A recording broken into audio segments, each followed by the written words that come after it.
Nello stesso giorno in cui la delegazione tecnica dell'autonomia del Veneto incontrerà il ministro Boccia al Ministero a Roma, a Venezia dalle 12.30 ci sarà il presidio di iniziativa di popolo sul Ponte di Rialto per ricordare al governo stesso l'esito del referendum di ben 2 anni fa.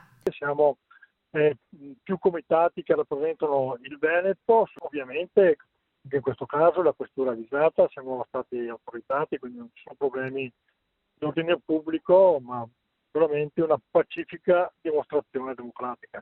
Sul Ponte di Rialto, con i tanti manifestanti provenienti da tutta la regione, sarà un tripudio di bandiere del Veneto. Perché con le bandiere, quelle normali, quelle semplici, ogni partecipante avrà la propria. Poi avremo due bandiere grandi, 5 metri per 3, e le stenderemo dal parapetto del ponte, una per parte, una quella classica del Veneto, l'altra è quella contarina, dove appunto il Comitato Veneto Indipendente di Verona porterà appunto, per stenderla lungo il parapetto del ponte.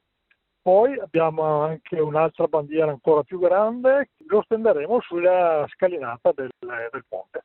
A Venezia una mobilitazione dai due volti, con la partecipazione fisica da una parte e dall'altra anche quella morale, considerata l'approvazione di oltre 2.300.000 veneti, ovvero il 98% della popolazione che nel 2017 si è schierato per il sì all'autonomia.